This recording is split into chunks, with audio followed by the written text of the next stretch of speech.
So, today we will discuss a different type of neural network.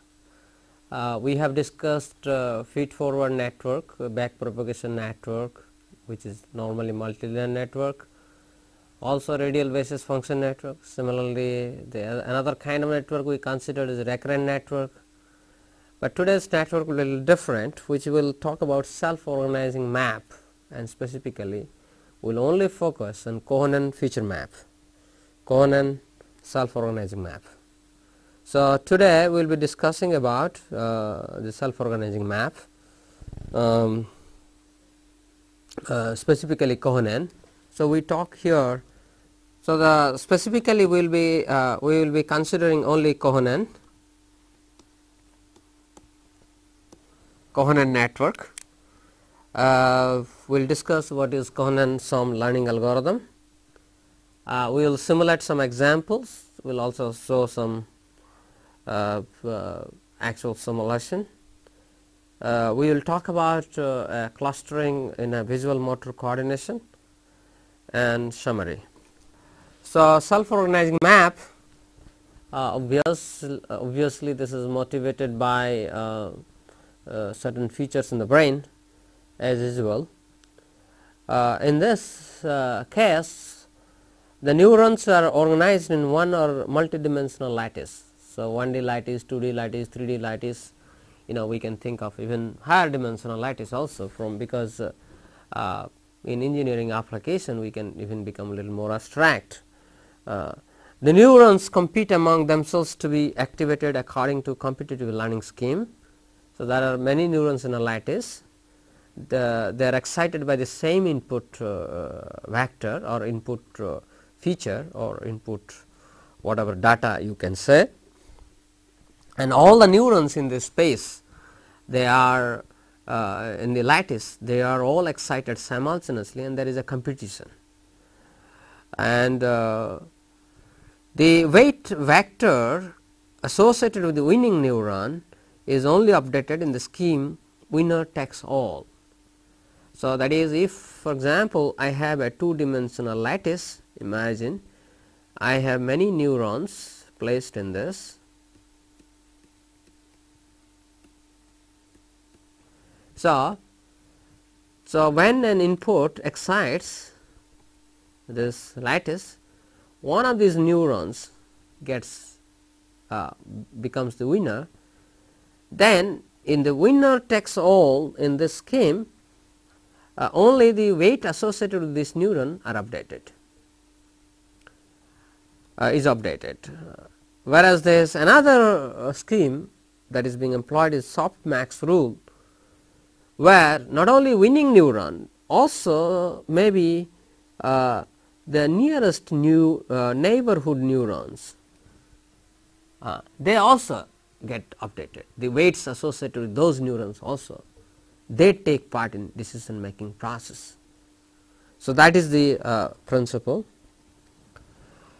So, this is in general a self-organizing map, but Konan, he proposed a novel neighborhood concept where the topology of input data space can be learned through sum.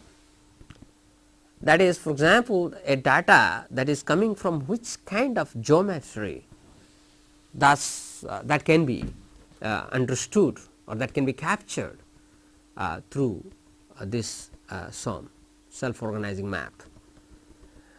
So, in the scheme, a neural lattice can be one or multidimensional as usual. A neighborhood concept among individual neurons in a lattice is a priori embedded. As neurons update their weights upon computation, a meaningful coordinate system for different input feature over the lattice is developed. We will see how this happens in Konan network soon.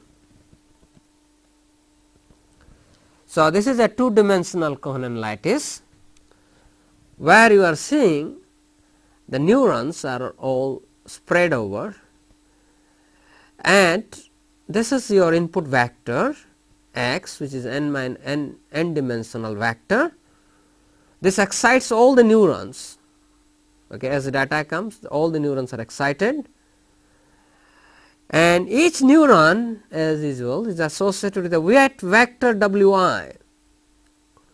Each neuron is associated with the weight vector W I, which is also n dimensional, A specific neuron wins based on some distance measure, which is a function, some kind of function between a distance measure between x and associated weight vector with a specific neuron. So, based on that a winner is declared, and normally this distance measure, when it is minimal in a specific case, that specific neuron is declared as winner. So, once we understood the principle, now we will talk about the algorithm. So, obviously as you saw that we can have one dimensional neural lattice, two dimensional, three dimensional, and all the neurons is associated with a weight vector which has same dimension as that of input vector. And then before we start the learning process, these weights are all associated with some random weight vector, and this random weight vector has nothing to do with the actual input data. It can be anything, okay, from anywhere. And so, three things are involved in the SOM algorithm, self-organizing map learning algorithm. First step is computation, that is we find the winner. To find the winner, cooperation, that is neighborhood, the winner selects its neighborhood, and finally weight update. So, computation is we take some kind of distance function, a function of a distance measure, and for all neurons we compute this function. The neuron for which this function is minimum is declared as winner. Let M is the dimension of the input data space and weight vector. So, that is the weight vector and input data vector, they have all M dimensional. Let a randomly chosen input pattern is x. We select this input pattern randomly, is given by this vector x, which is M dimensional, you can easily see. And synaptic weight vector for neuron j, which is wj, is wj1, j2 up to jm.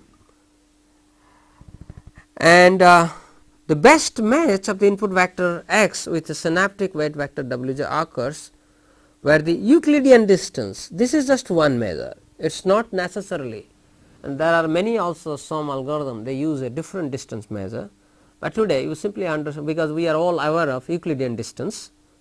So, we compute Euclidean distance between the input vector and the weight vector, and for that neuron where this distance, Euclidean distance, is minimum, we declare that neuron as winner. So, let I index to identify neuron that best matches x, that is that I x is actually the winning neuron index for the winner. Okay. So, obviously, this is the over j, where this quantity is the Euclidean distance measure.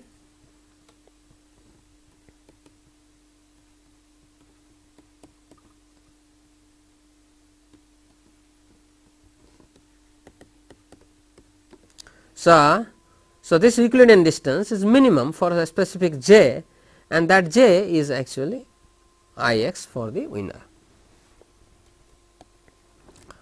The winning neuron selects its neighbors according to a predefined neighborhood function. This is called cooperation. That is, as I told in the beginning, that winner takes all scheme where only winner takes the final decision, whereas in softmax rule not only winner allows to be cooperative, that is, it allows its neighbors also to participate in decision making.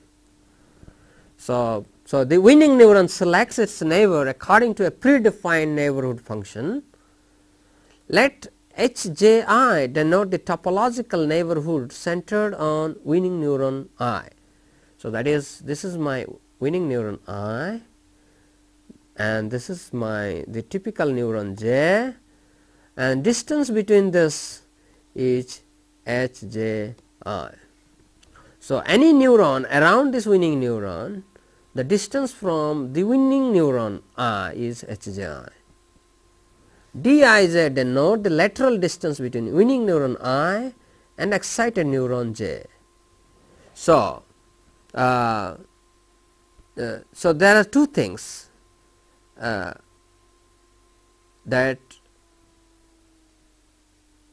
Hji denote the topological neighborhood centered on winning neuron, and Dij denote the lateral distance between winning neuron I and excited neuron. These two things. Okay. So that is, for example, I have a lattice here. This is my winning neuron I, and this is my jth neuron. So they have a lattice distance. Within the lattice, the distance is Dij, whereas the topological neighborhood, that is how close this neuron with this neuron, that is defined by a function Hji. So obviously Hji is a function of Dij or Dji, whatever you say. That's all right. So you hopefully you are very clear about the lateral distance, that is the absolute distance between a neuron, between any two neuron I and j, whereas Hji defined the notion of neighborhood, that is how close this neuron to this neuron compared to other neurons. This is a kind of a function. So this is a function of Dij. Okay. So topological neighborhood Hji is symmetric about maximum point defined by Dij is 0. That is, when distance is 0, lateral distance, that is when the neuron for which we are updating the weights is same as the winning neuron, obviously the distance between winning neuron and same is 0, and for this Hji has to be maximum, and we can say that is 1, and h, the lateral distance increases, Hji becomes the function Hji tends to 0. All right. So in other words, it attains the maximum value at the winning neuron I, for which the distance Dji is 0. The amplitude of topological neighborhood Hji decreases monotonically with increasing lateral distance Dji, decaying to 0 for Dji tends to infinity, which is a necessary condition for convergence. Okay. So I hope you understood that if Dji is 0, then Hji is maximum, and as Dij tends to infinity, Hji becomes 0. So a typical neighborhood function Hji is a Gaussian function. There can be other functions also, but one of the very typical is a Gaussian function. So when Dji is 0, its maximum value is 1, and as it goes to this direction on the other direction, the value decreases finally to 0. So normally this function Hji is exponential minus Dji square by 2 sigma square n, where sigma n is defined like this, the width.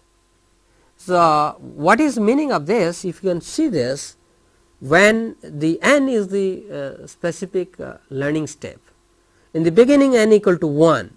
So, you can see when n equal to 1, this value becomes almost like 1. So, in the beginning sigma n is sigma naught initial value, but when n increases in the highest values 10,000, 50,000 iterations you go, then this value will become almost 0. So, sigma n goes to 0. So, what you are actually trying to do is that using this kind of function, what you are saying in the beginning, if you take this kind of things. So, in the beginning what happens when a neuron, because nothing is the neural lattice knows nothing about the input data. So, in a sense almost all the neurons in the lattice is considered as a neighbor for the winning neuron, but as learning progresses the neighborhood decreases. That is the meaning of this. So, meaning is as learning progresses,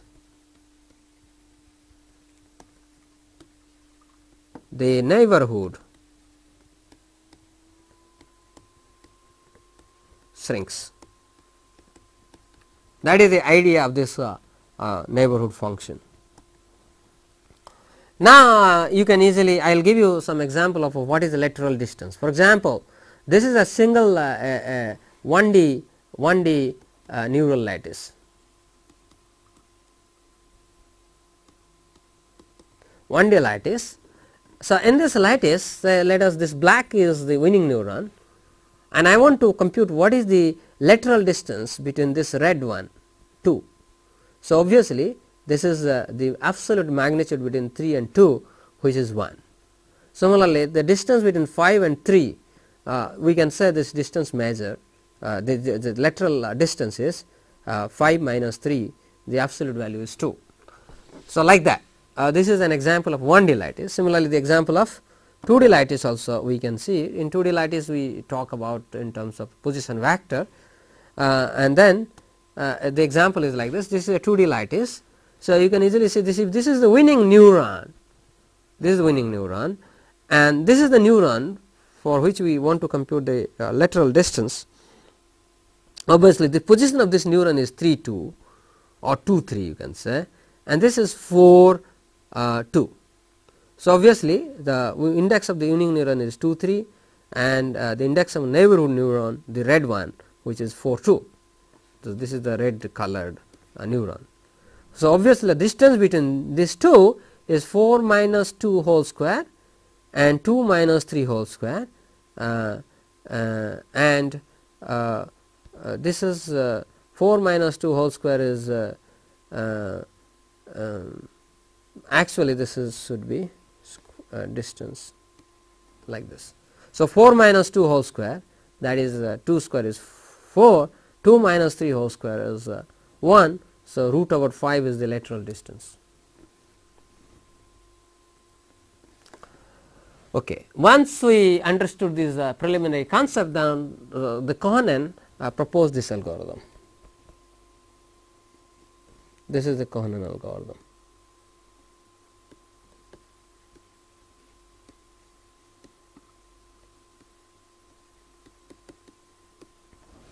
Okay.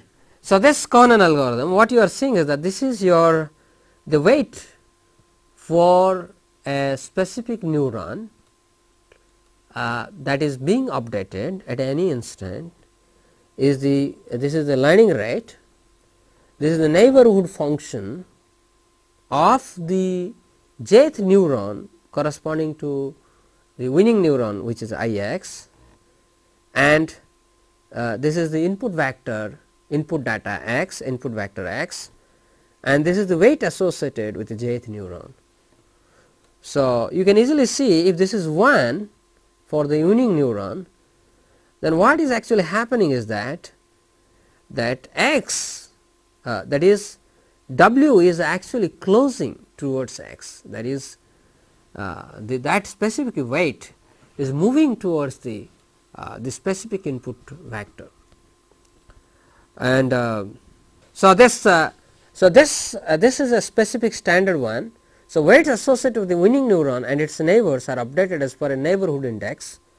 Winning neuron is allowed to be maximally benefited from this weight update, while the neuron that is farthest from the winner is minimally benefited. So, that is the idea of this neighborhood function. Okay. And also we make sure that the learning rate in the beginning is maximal, the value, and as the learning progresses, its rate becomes very small. Okay.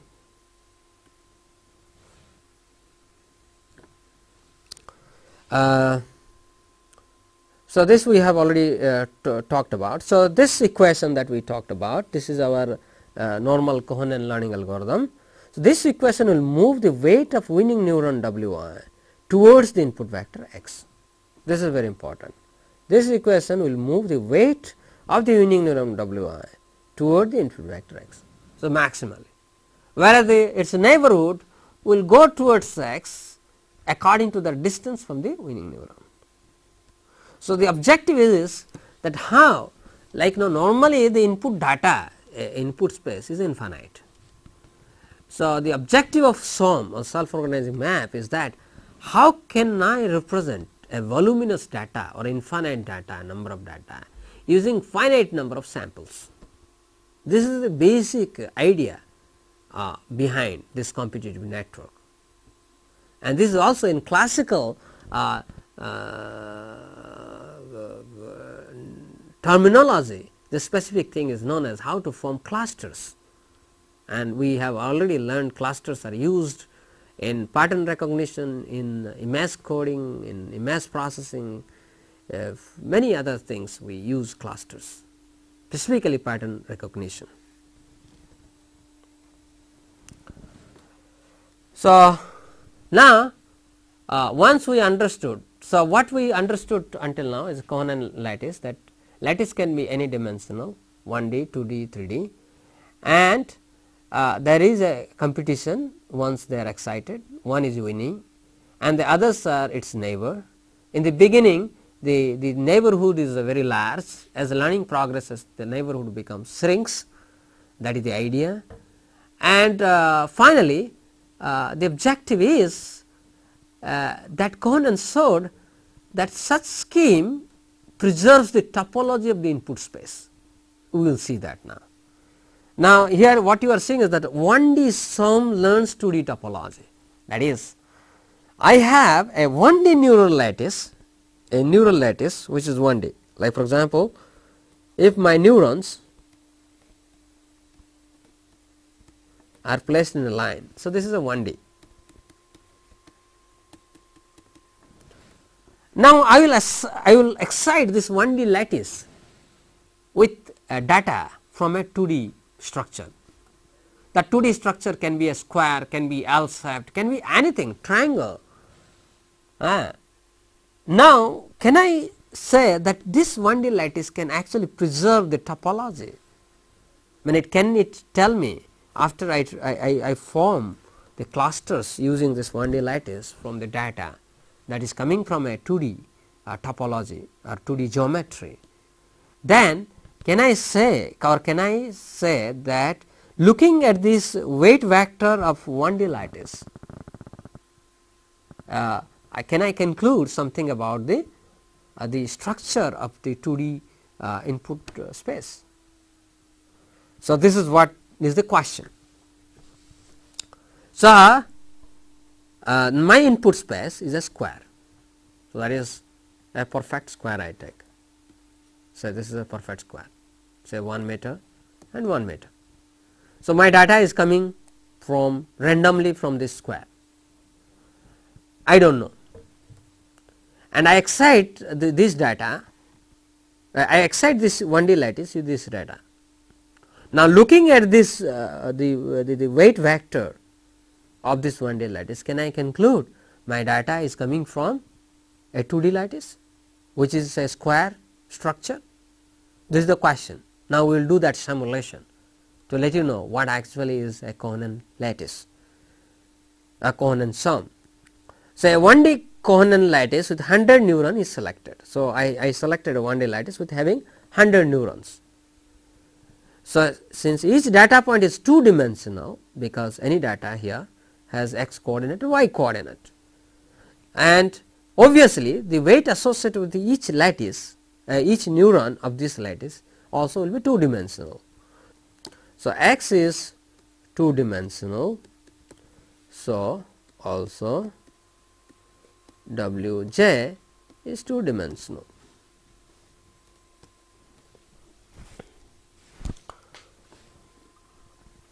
So, training is done for 6000 iterations. Now, for this the dimension is m equal to 2, x is 2 dimensional vector, each weight vector is 2 dimensional.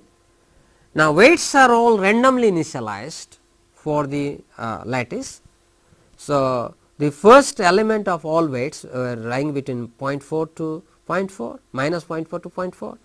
So, also the second one minus 0.4 to 0.4 is all randomly distributed.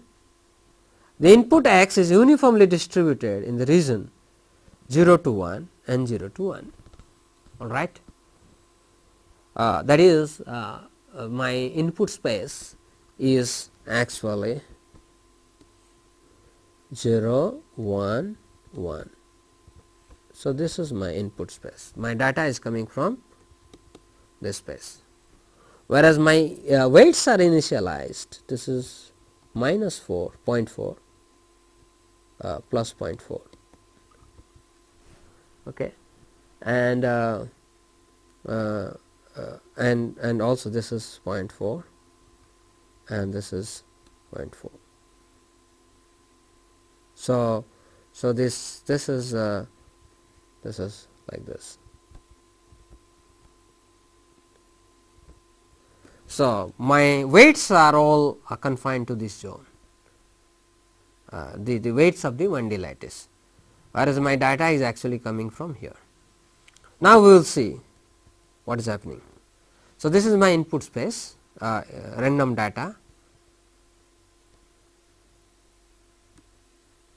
and this is the initialization of the weight.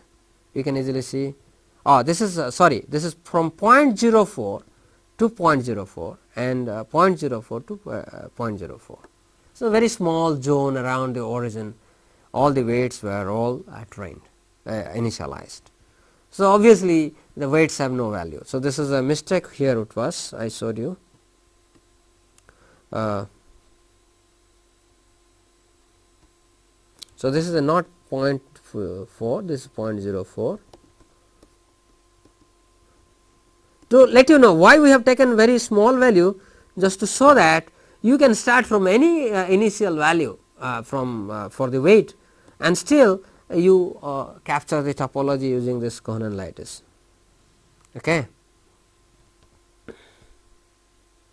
And after 6000 iterations, surprisingly, if you plot the weights sequentially, that is, for example, I have this is my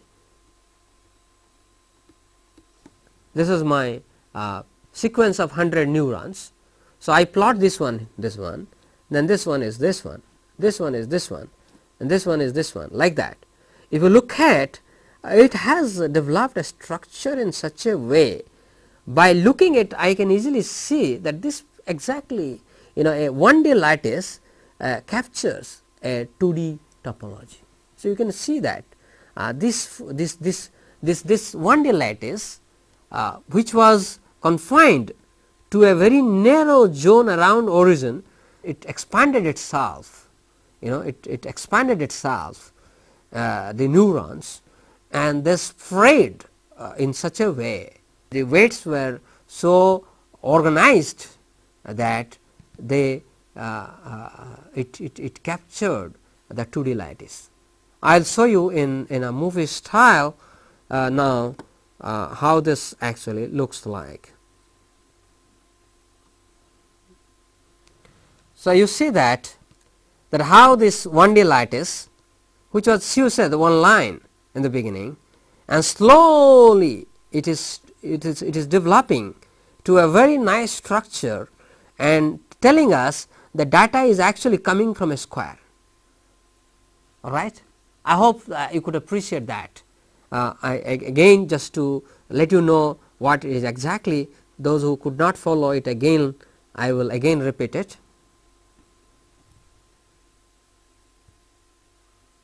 So, you see that in the beginning, you know, if you look at the structure, the lattice is actually taking this shape, or it's spreading it to let us know the topology is a square 2D.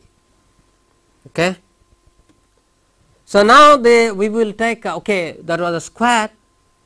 You may say okay, it's all right, where it's nothing surprising, but now we will take a L-shaped input space. L-shaped means this is my L shape. So, my data is not coming from a square, but it is coming from a L shape.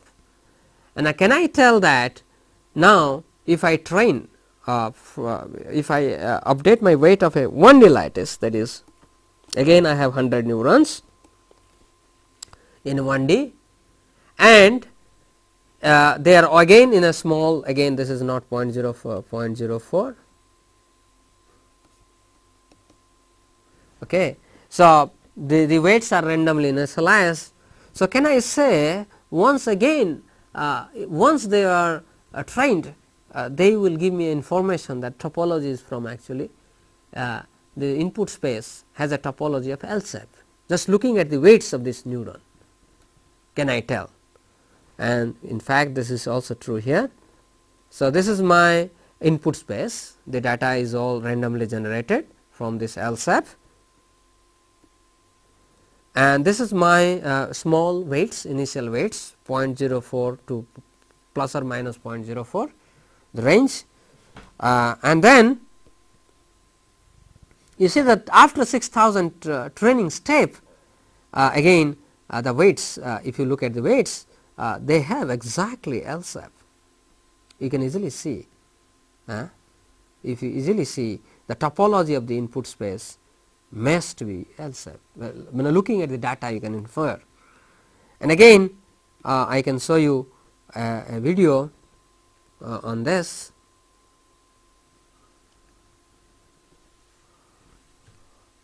So, this is a L shape, the input data, and unlike the other one, which was rectangular, now it is L shape, and you see that how surprisingly the things are moving in a different manner. See, this is L shape, and finally, those who could not capture, for them I again help it to show that how actually the neurons, they self-organize themselves in such a way the topology can be, we can say the input data is coming actually from a L shape using 1D lattice. So, you see that the first part is already, this part is L, and again suddenly this is spreading to say that this is L shape.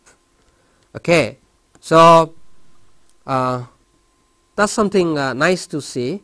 You can all do it in your sit in front of your computer, write the program, simple program.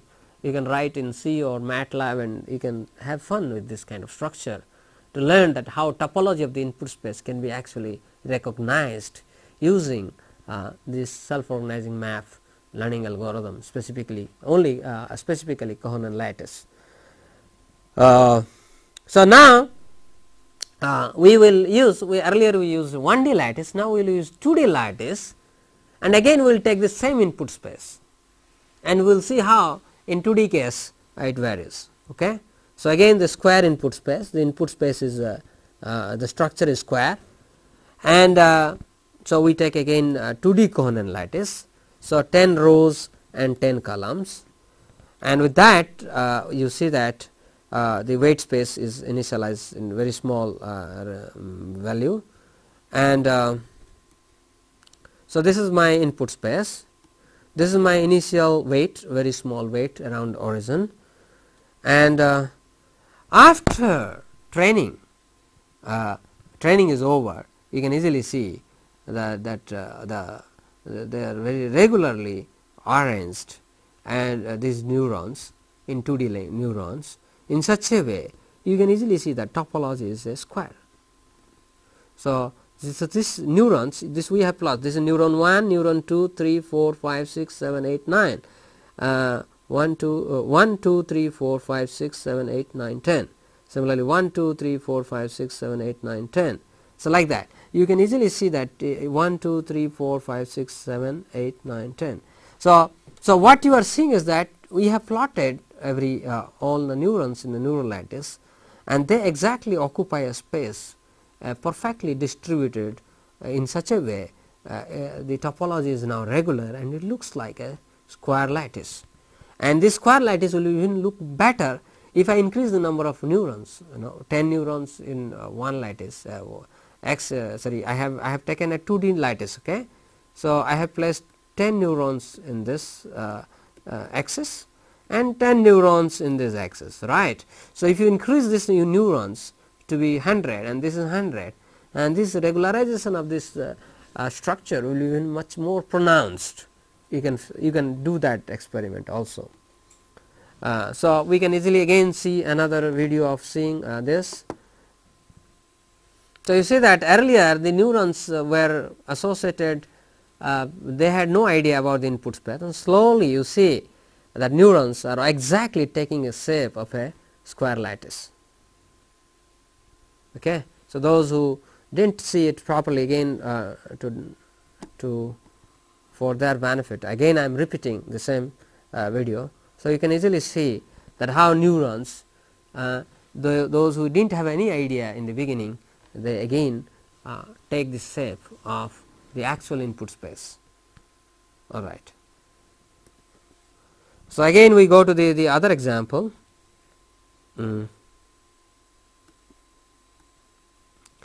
So, this is just like we took the square space. Now, again we take a L space, but again 2D lattice. So, 2D sum learns 2D topology, again the same manner we will do it. So, this is L space. So, this is L shape structure. This is the input data. So, this is the weight vector, initial weight vector for of the 2D lattice for capturing the topology of a L shape input space. So, we want to capture the topology of L shaped input space. Now, this is the final structure after learning, and you can easily see the neurons, their topology is like a L shape here, and you can easily see again how this happens in the movie. So, this is what you are seeing is that how neurons in 2D lattice are learning L shaped in topology space. So, you can easily see this is L and this is the other half. So, for those who could not see it, for them again I repeat it. So, you can easily see that so how suddenly this is a kind of structure. This is the structure. That is L shape. The structure of the input space was the L shape, and that has been nicely recognized. And as I told you, we can always improve this one by using more number of neurons for each. So, that is okay. So, what we learnt until now is that we can use Konan lattice to learn the topology of the input space. The data is coming from which geometry?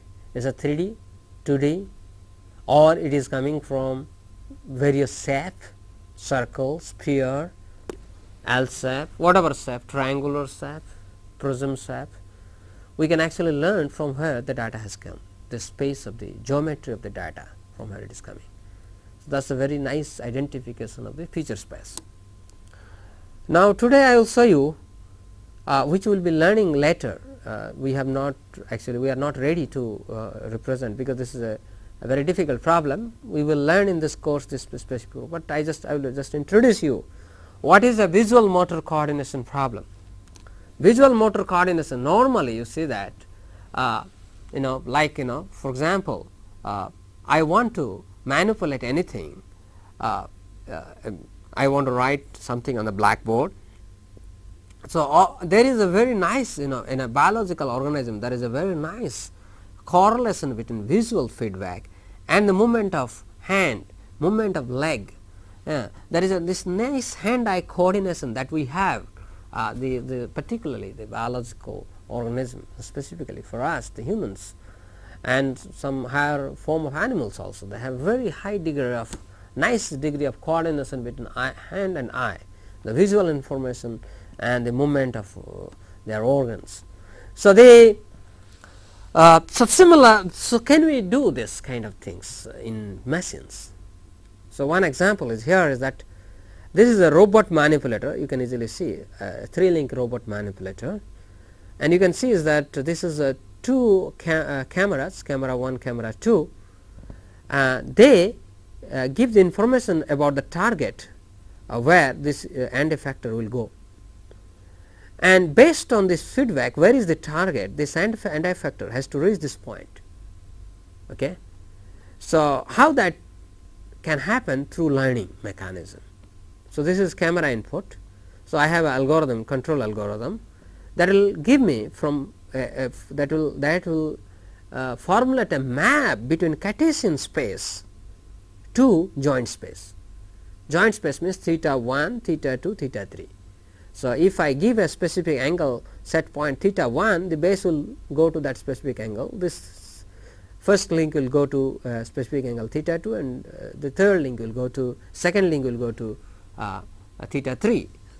So, once I know what is the Cartesian space, based on that information, how do I actuate theta 1, theta 2, theta 3 such that this end effector reaches this point? That is the problem, visual motor coordination. And more importantly, even more difficult problem is that if this target is continuously moving, if it is a static target, the problem is simple. But if the target is moving continuously, how this will go? Because if it is here now, it will take a step in this direction, and suddenly this has gone somewhere else.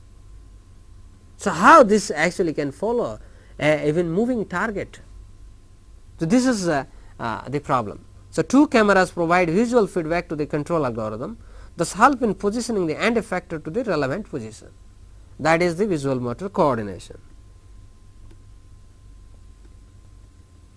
So, this is our robot manipulator, 3-link manipulator. So, the idea is actually we want to learn a map from Cartesian space, okay, which is actually now 4-dimensional, because you see that here we used this 2 camera system is a stereo vision system, because if I have one camera, it is very, because a camera, you know that even if I am looking at a 3-dimensional object, I only have in the camera plane, it is only 2D point, a 2D projection of this 3-dimensional object. So, in that sense, the depth perception using single camera may not be properly done. That is why we talk about stereo vision. We have 2 cameras to make sure that we have a proper depth perception of the 3D object, and hence we can actually exactly locate where is the 3D point. So, that is why we are taking 2 camera thing. So, the objective is what? I will tell you what is how do we solve this problem using a learning framework or the type of neural network kind of learning that we talk about. So, I have a Cartesian space here, this is Cartesian space.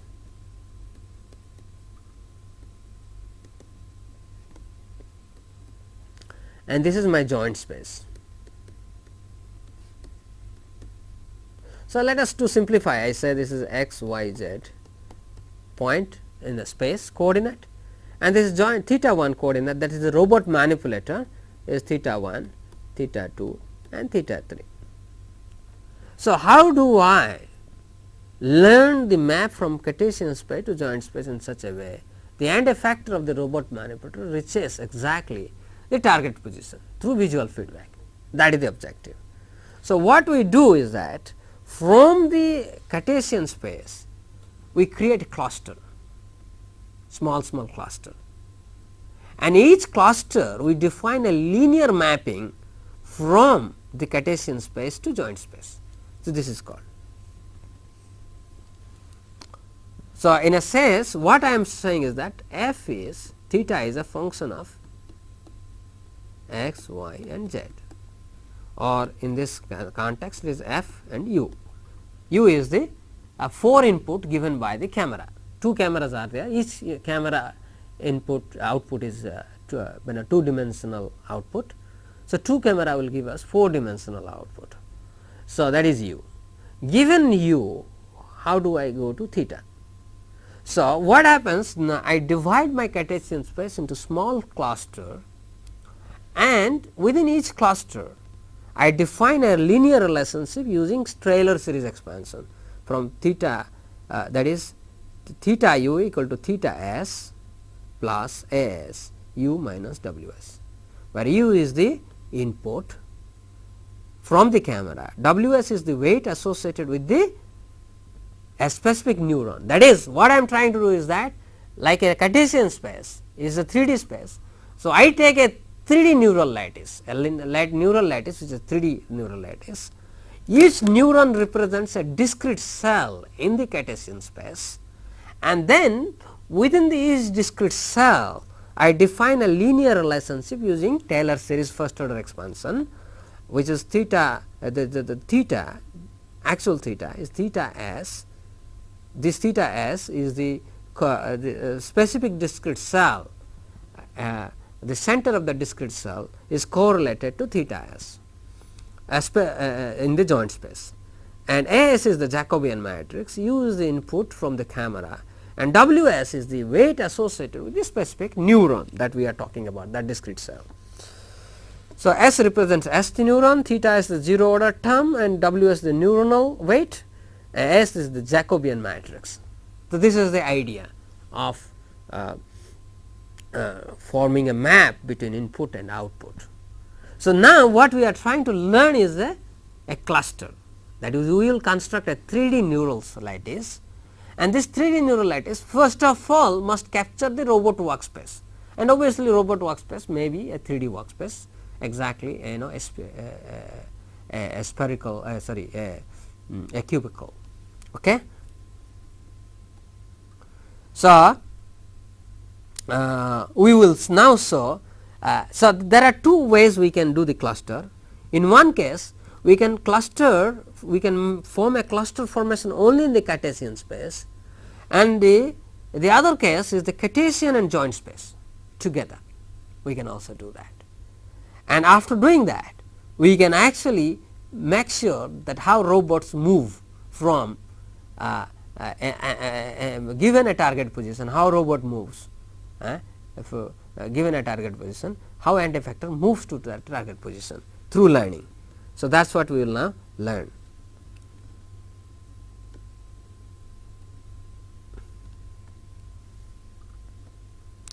So,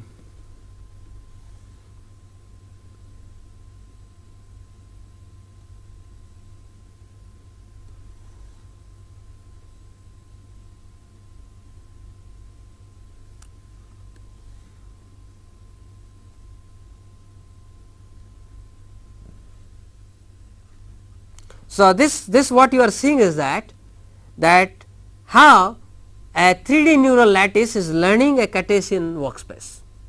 You can easily see that the data is coming from Cartesian workspace. Those who could not follow this, again I will do it again.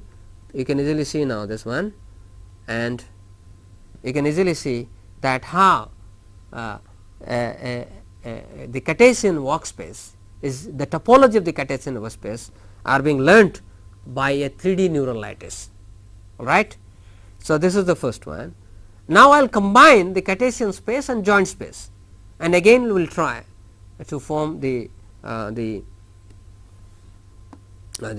will see that how that learning takes place. So, you can easily see that the 3D neural lattice learns the workspace of a robot manipulator very accurately, and this is much better actually in this case when we combine the input space and joint space, sorry, Cartesian space and joint space. And finally, using this notion, I will show you how a robot will actually capture. So, you can see this is my target and this is my end effector, and it moves around it, and finally it goes until it exactly converges. You see that now it has exactly converged. So, those who did not follow, I again start this thing.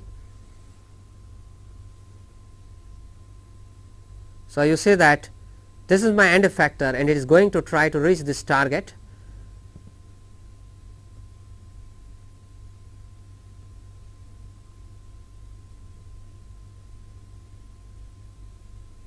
So, this goes very close and finally, it has reached exactly, you can see now this has exactly reached. So, using Konan sum, we can do many things.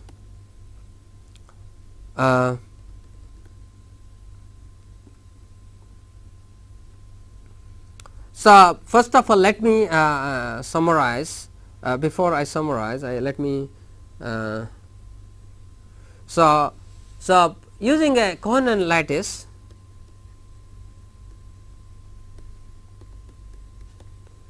we can do many things. One of the things is that I will teach you in this course how to do system identification.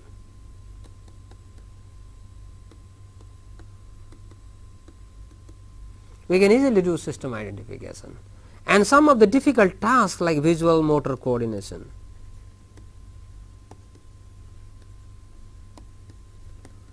And these two topics we will exclusively take when we go detail into application of neural network in intelligent control. So, let us now summarize what we discussed today. A Konan sum, the first what we have to do is initialize.